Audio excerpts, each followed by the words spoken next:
Well, they always say that in order to be a good teacher, you need to first be a good storyteller. It can also be true for everyone else, like a good mom or a good dad. It's all about how you tell that bedtime story to your kid. And in order to do it well, you actually do follow all the story elements, but you might not actually be aware of it. So, in this episode, I'm going to tell you about story elements. And with the students, it's not like we want to turn all of them into amazing writers or authors. Not that we would hate it, but it's just that in any job in the future, they would be needing a form of storytelling. Either they want to be a successful businessman or a businesswoman or a lawyer or even a cool mom or dad. They will definitely need to know how to tell a story. And in order to tell a good story, you need to first know the story elements.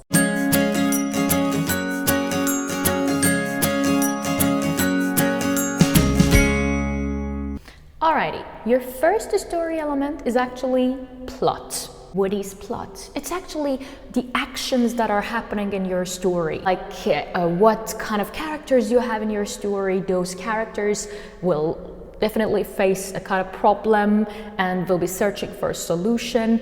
All the flow of how they face this problem and what solution they find for this problem, all of that will be covered in your plot. Now, for a strong, engaging plot, which we definitely want for any perfect story, we will have some plot elements as well.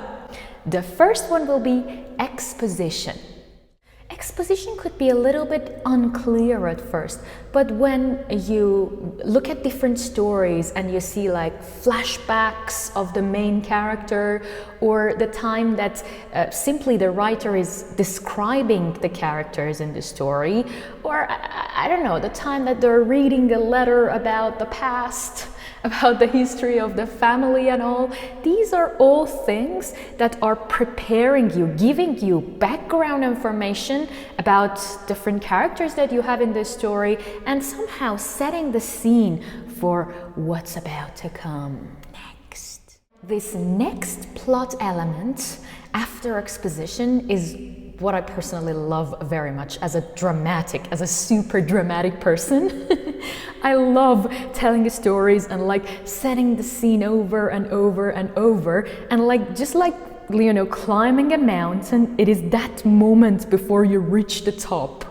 It's the time that you're preparing your reader or your audience when you're telling them the story for the climax.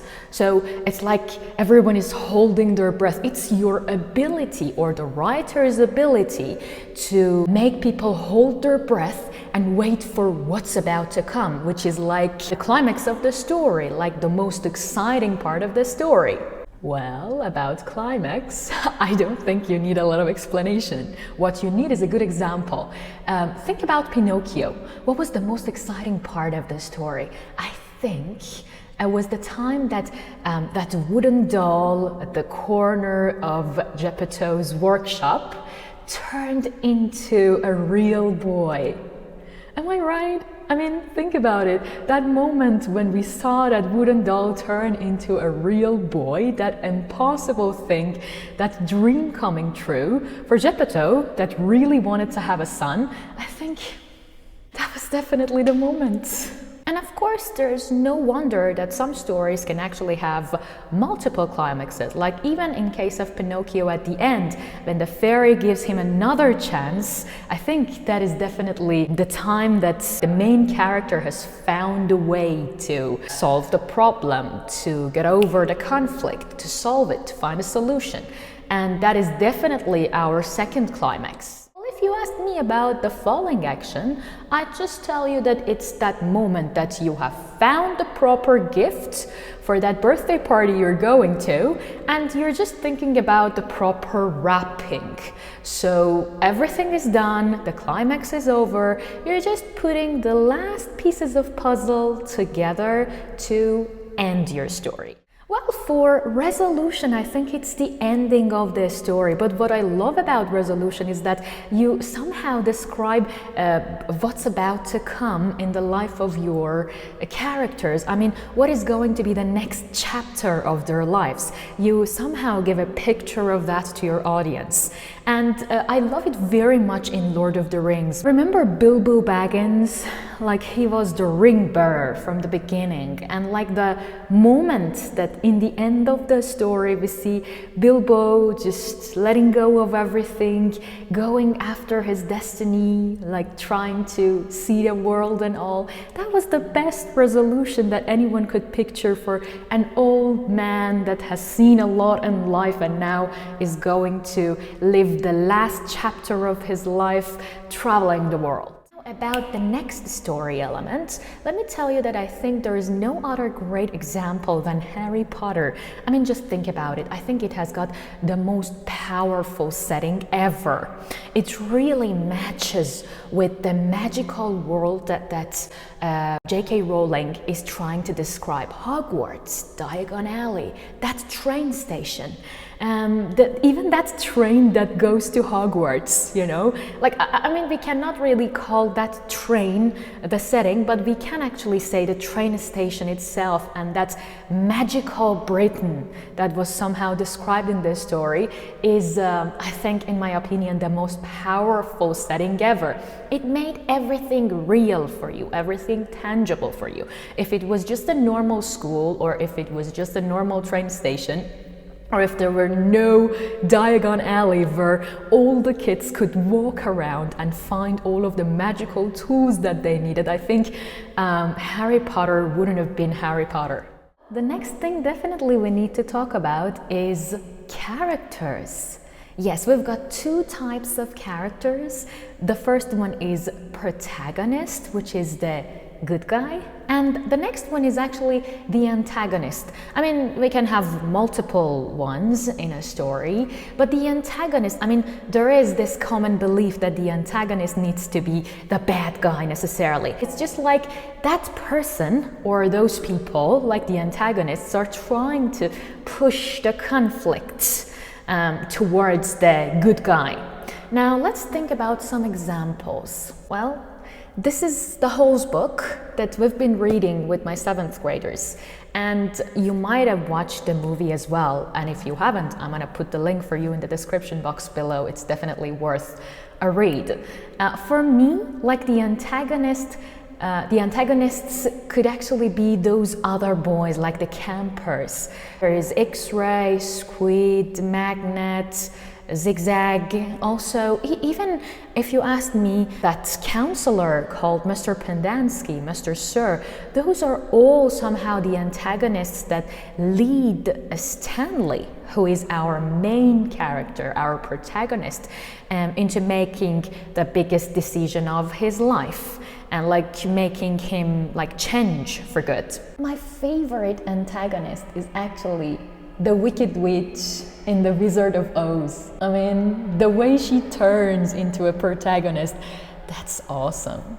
We got Frodo, Harry Potter, of course, as protagonists. But for me, like the most effective character in the whole Potter series, let's say, is Snape.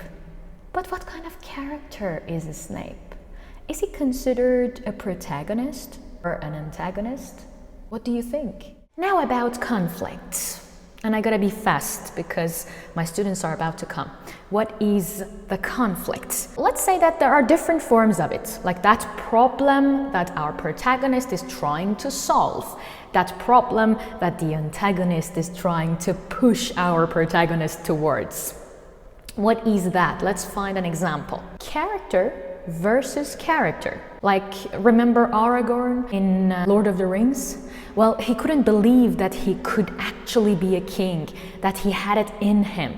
But there was a point in Lord of the Rings that I myself really loved. It's that part that Aragorn is actually starting to believe in himself one more time. So it's that time that our protagonist is somehow, let's say, struggling with himself or with herself to make a decision, to solve a problem. It has other sorts as well, like the time that one character is facing another one. We call it character versus character, another character. Let's think of an example. Harry Potter and Voldemort trying to face evil. We have character versus nature. If you haven't watched this movie called Crawl, you should definitely watch it. It's the time that, you know, in all those apocalyptical movies, they try to find a way to overcome a natural disaster or like some form of animal, just like in Crawl. Then we have character versus the society, which we will see the best example of it in the movie, like in that animation called The Inside Out. I just love that animation. You will first see that the kid is actually facing his mom, her mom and dad, like it starts that way. But then as we move forward, we see that it's as if the whole world is getting at her, the whole world is against her, until she finds a way to show emotions. That, I think, leads us to one of the best story elements, the most important one, which is the theme, what you learn from a story. Like, for example, from Inside Out, you learn that as soon as you start expressing your emotions, you start feeling more intact, you start becoming more like yourself. And there is nothing wrong with expressing sadness, just the way it's okay to express happiness. Sometimes it can even work better. Okay, my students are about to come. Of course, not here, but to their classroom. This is not a classroom, really. It's a classroom, but okay, anyways, I cannot explain it right now. I need to go.